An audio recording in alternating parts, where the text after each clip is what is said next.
Hello, my name is Josh Cooper and I am the leader of this committee. Hi, my name is Mark Cooper and I am Joshua's father.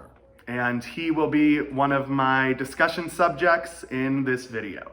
So, the problem that we are being asked to analyze today is we have a diplomat of a foreign nation, of a third world country, coming to visit the United States, and he wants to experience what an average day as a high school student is like in America. So our task is to pair him up with and allow him to stay with one of our students who he can receive a great experience from and where he can learn a lot about American culture and about the way that we run things in the United States. So we first need to establish some average criteria that we're looking for in a student who would be interacting with such a high power official. So do you have any ideas for what some good criteria would be? Yes, I do, and thank you very much. I think the first criteria that's most important is that they're a good standing student in the school area, that they're well respected, that they're known, they behave well, they're very respectful. So probably I would start there. I agree with you completely. I think another great criteria to be looking for when assigning a student to be with this diplomat would be to have good grades. That shows that they put a lot of hard work into their studies, that they care about what they're doing here, and it just sends a good message to foreign people that are coming in to see what American life is like.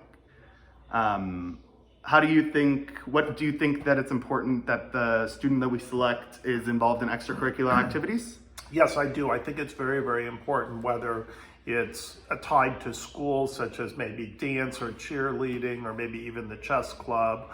Possibly outside of school, there's lots of activities around the area tied to the parks and recreation, whether it's tennis or golf. So anything along those lines, I think would be very helpful.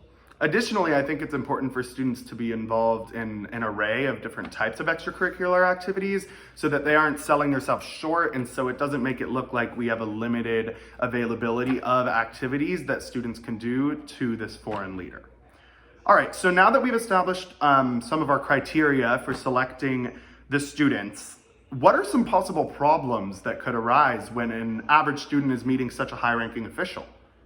Yeah, it's a great question, and there are certainly possibilities that possibly if they're on an activity, there could be some, I don't know if there might be a riot, or there could be some violence, or there could be some disrust.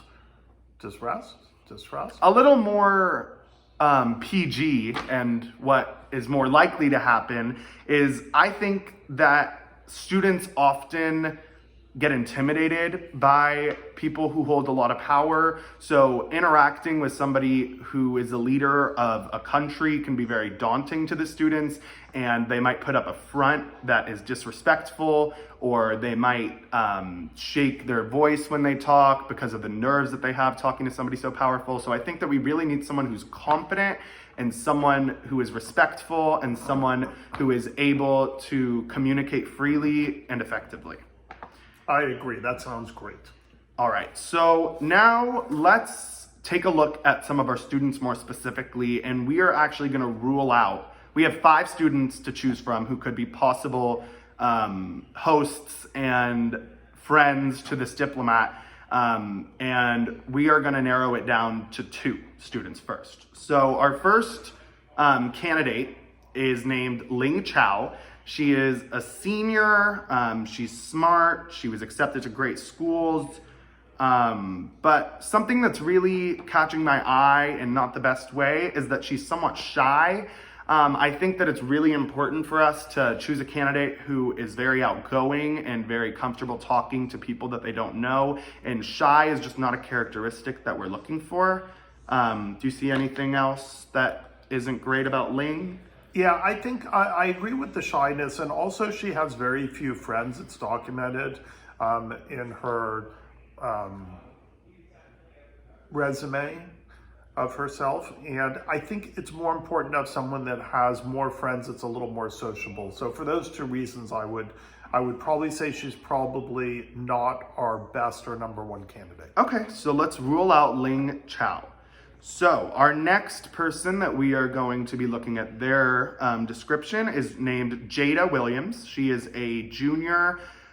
She takes AP Art. She's president of the art club. She has lots of different achievements in art, but out of that realm, it doesn't seem as if she's done too much in the school. So I'm not too sure if her description is really matching our criteria of having somebody who's well-rounded and someone who can show this diplomat a bunch of different sides of the school. Yeah, and I would absolutely agree with you. She's very impressive on paper, and she sounds like she could be, a major artist one day. But there's a lot of art, and there's not a lot of other things. So for those reasons, I would agree with you. Let's take her out of the running. All right, so now we are down to 3, and the next student that we are going to take a look at is named Jacob Jones. He is a junior.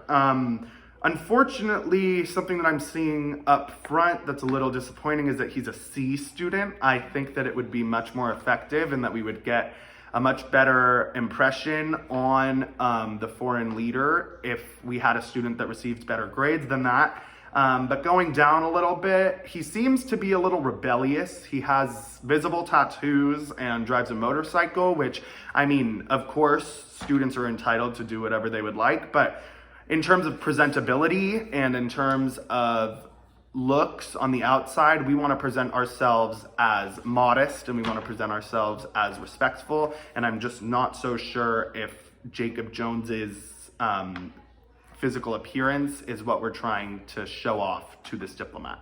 Yeah, and I would agree very much, Josh. Let's move right to the 2 final candidates that I think are very strong. Carmen Solis is number 1. A couple highlights of Carmen. She is the captain of the drill team. She's active in a variety of extracurricular activities such as theater. She's very social. She's going to a local college to save money to go to a 4-year college. Carmen has lots of respectable assets, and she seems like she could be an incredible candidate. She's confident, she is well-rounded, she is respectful. So let's see who her competitor is. We have Bahir Haddad, who is a senior. He is an A and B student, which is great. We love to see those type of grades, especially to what we want to show off to the diplomat. He's in debate. He advocates for school change. The only thing that's a little iffy about him is that he got into a fight last year after an emotional outburst. But I mean, technically, that's all right because emotional problems are part of being a normal teenager.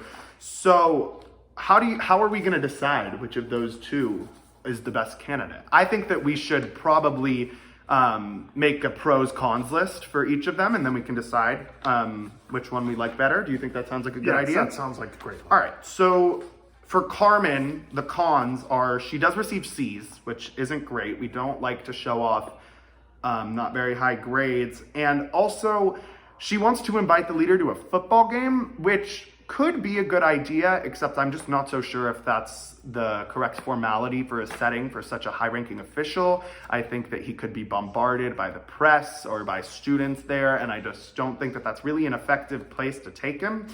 But Bahir, on the other hand, the only real negative that I'm seeing from him is that he got into that fight last year, but I don't really think that that's that terribly important.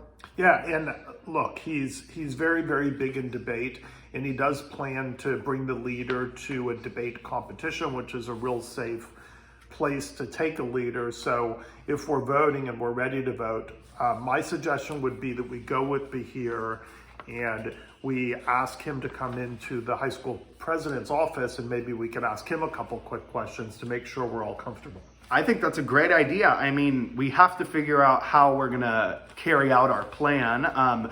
So first, we definitely need to make sure that Bahir is okay with talking with the official, with hosting this official. And I think asking him a few mock questions is a great idea so that we know for sure if he's able to handle this. And then once all of that goes smoothly, I mean, I think that Bahir is an incredible student, and I think that he embodies what the typical high schooler should embody, and I think that he would give us a great reputation with the official. So, all right, our final pick is Bahir Haddad, and we are ready to introduce him to the Third World Country official. Thank you so much for joining our discussion.